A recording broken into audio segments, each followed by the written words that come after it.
Today is Monday, August the 19th, 2024, and this is ultimately a video about the Black Caucus, which I will show a clip from later on.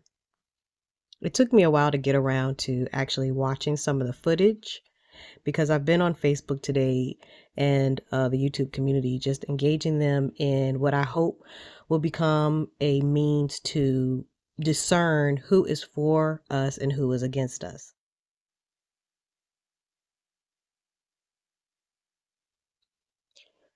Before we get into that, I'd like for people to consider the caucus and closed meetings and what the purpose and function of closed meetings are and whether or not decisions should be made in closed meetings. And if so, what kinds of decisions would be appropriate for a closed meeting. Here are two posts that I shared on Facebook and with the community to help people to begin to shape their thinking around information that they are receiving, especially information online.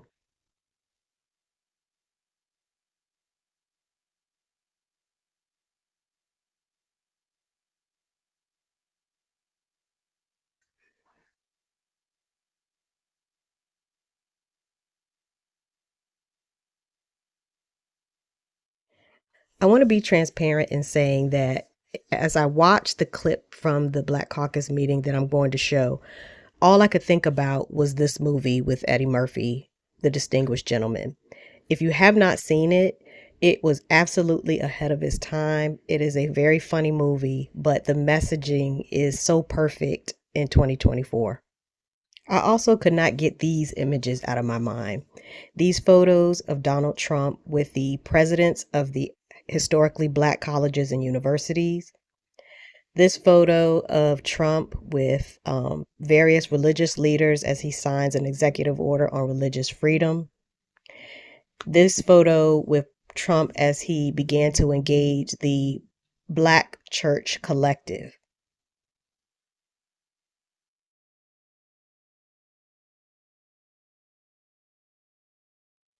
So then to set the tone for the clip that I'd like to share from the Black Caucus meeting, I'd like to share the trailer and a clip from the movie, The Distinguished Gentleman.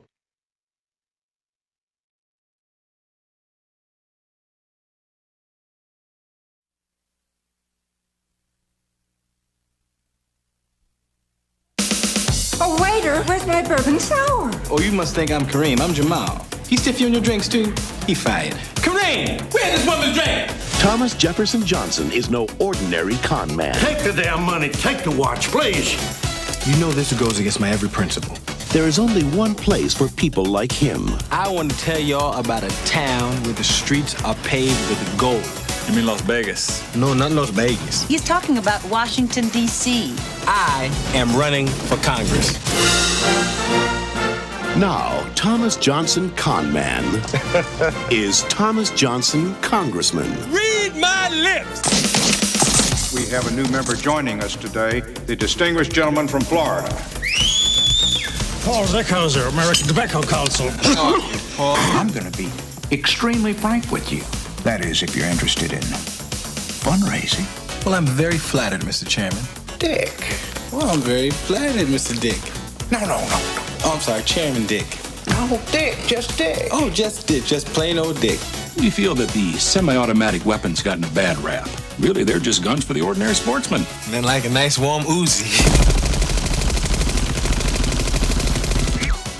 Must have had a heart attack. Hollywood Pictures presents Eddie Murphy. And I think it is wrong when students have to stay up late at night and miss all the good shows, doing homework, then get up early in the morning and go to school.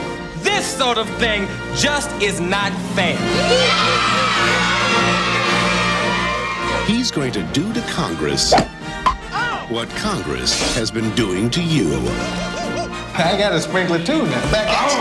All right then. The Distinguished Gentleman. Why aren't you going to vote? Is that what that means? You know, all this time I thought that meant it was time for Final Jeopardy or something. Hi. Pete Slocum, Asbestos Information Institute. How are you, Pete? Nice to meet you. Ken Korngold, National Distilled Spirits Very good to meet you, Ken. Nice to meet you. Paul Zeckhauser, American Tobacco Council. How are you, Paul? I hope you can all come to my reception. You all know Miss Loretta from my office? Jerry Corrigan. As soon as I saw how you got elected, I knew you were a real comer. Hell, I bet Olaf Anderson voted for you. I don't know. Who's Olaf Anderson? Won't tell him you asked. Fell on the left up there. Chairman, Gulf Coast Power. Constituent of yours. Client of mine. Pays the rent. Know what I mean? Say, could I host a Welcome to Washington fundraiser for you? Down my law firm on K Street? Absolutely. At $500 a head, you could pick up 20, 25 grand to help you get started. And how much of that are you going to get? Doesn't come off the top. Down the road, I'll bill each of them $500 an hour whenever I take you to lunch. You know, Terry, you and I are going to be so close. Dick Dodge, your home state, gonna run for speaker. Raises more money than any other member. Of course, he's on the right committee, which makes all the difference. Yeah, of course. But I'm not telling you anything you don't already know. No, he's on the right committee, so I guess that makes all the difference. Not just on the committee. He's chairman of it. The big boys have to line up to take numbers to throw money his way. No shit. I'd like to do more money for you, but first I've got to get your positions on a few issues. Now, where are you on sugar price supports? Sugar price reports. Where should I be, Terry? Shit, it makes no difference to me. If you're for 'em, I got money for you from my sugar producers in Louisiana and Hawaii. If you're against them, I got money for you from the candy manufacturers. You pick. Let's say 4. Yeah, 4. How about putting limits on malpractice awards? Well, you tell me. Well, if you're for 'em, I got money from the doctors and insurance companies. If you're against them, I got money from the trial lawyers. Let's put you down as against. Yeah, you know what? Put me down for against. How about pizza? Oh, no, this salad's gonna be enough for me. Not for lunch, old buddy. For pack money. You thought I was serious? I was fucking with you. Well, you are. Fucking with you. I'll go. Terry, tell me something. With all this money coming in from both sides, how could anything possibly ever get done? It doesn't. That's the genius of the system. I want you to understand that if we are going to win the war against misinformation, then the biggest lie that must be dealt with and exposed is the lie of non-genetic females presenting themselves as biological women working on behalf of the needs and struggles for biological women while stealing our voices. Keeping that in mind and within the full context of everything that I've just showed you, listen to the clip that I'd like to share.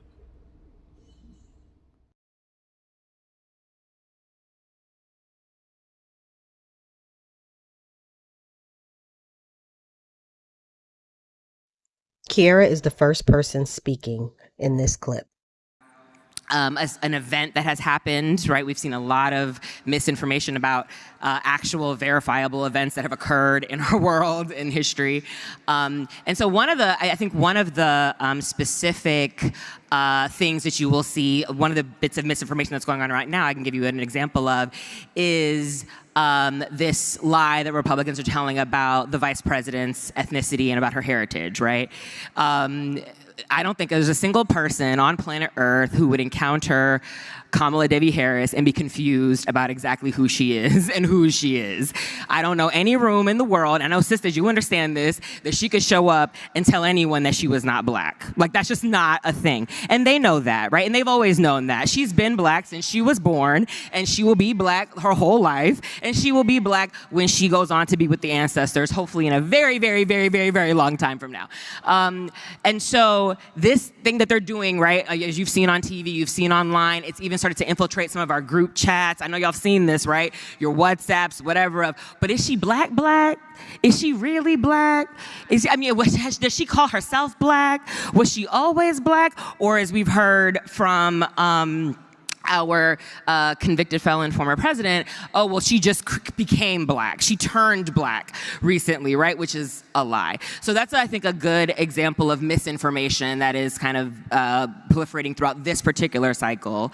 And I'll pass it to my other panelists to Yeah, no, I'm going to go next to Congresswoman Crockett. Yes. And I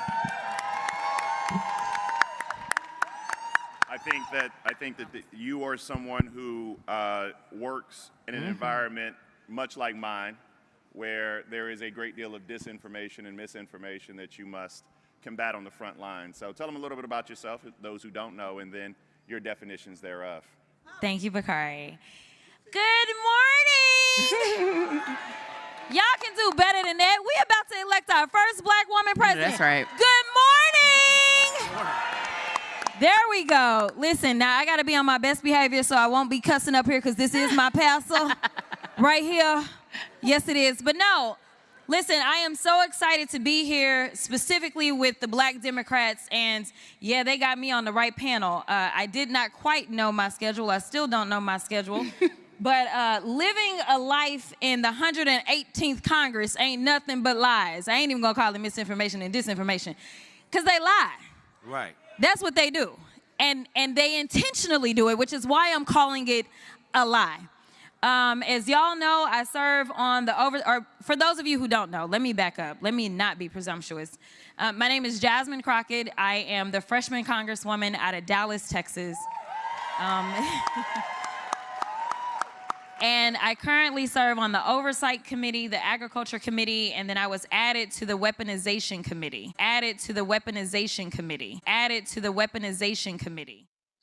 All right, so obviously I had to stop here and to research what this subcommittee of the Judicial Committee of the House is. And first I wanted to show you the people who sit on this subcommittee, but then I wanted to show you the information that's listed with each of these particular hearings that have been scheduled since last year. And there are YouTube videos of the actual hearings, but just look at the topics. And it is as if all of these meetings were called by Donald Trump to investigate things related to everything that he's been doing since he lost the election in 2020.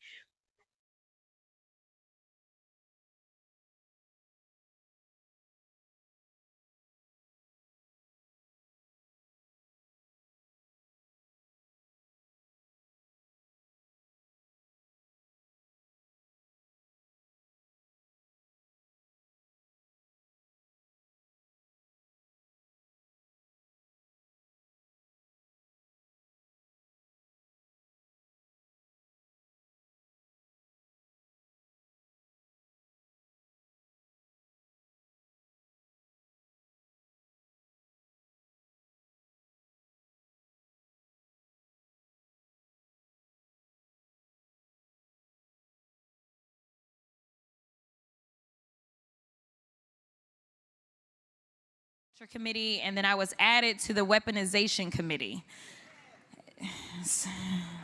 Sigh. And so on the Agriculture Committee, it doesn't usually get too lit. Oversight, it gets popping for a lot of reasons, but most of the time is because we have what they consider to be the firebrands from the right that serve on that committee. And I just want to take this conversation just a little bit deeper, because I just returned from Taiwan.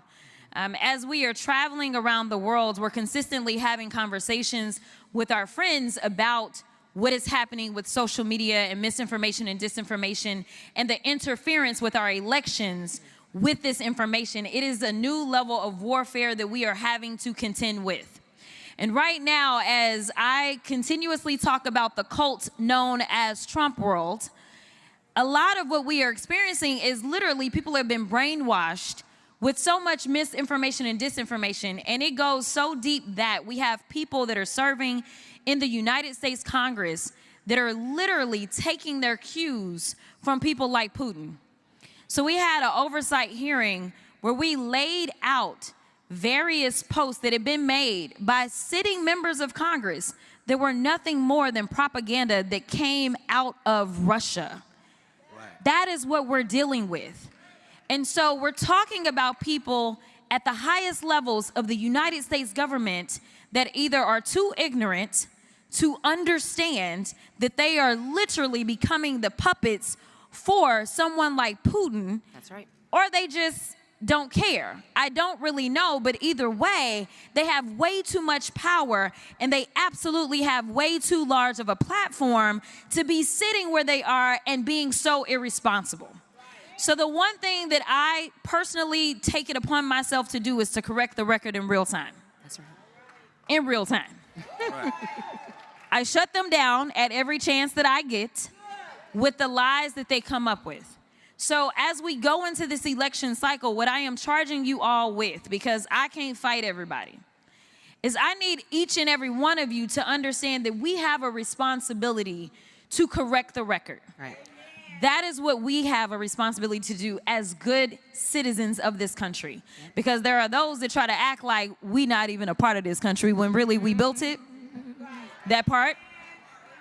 So to be clear, if we're going to specifically zone in on this election, because I am all the way in the zone and we only have about 78 days left, I want to make sure that I point out a couple of things that are specifically causing us problems within the Black community, and that is around her record. The earliest polling showed that our vice president was not necessarily hitting Obama's numbers when it came to Black folk. And I think a lot of it has to do with the fact that she's a prosecutor, or a former prosecutor, let me be clear, because she is currently not prosecuting, anyway. But nevertheless, we love Fonnie Willis. Can we show some love for Fonnie? We love Fonnie. Fonnie is our kind of prosecutor, right? Go and take down Trump's people so long as the corrupt judges stay out of the way. Same thing with Letitia James. Same thing with Alvin Bragg.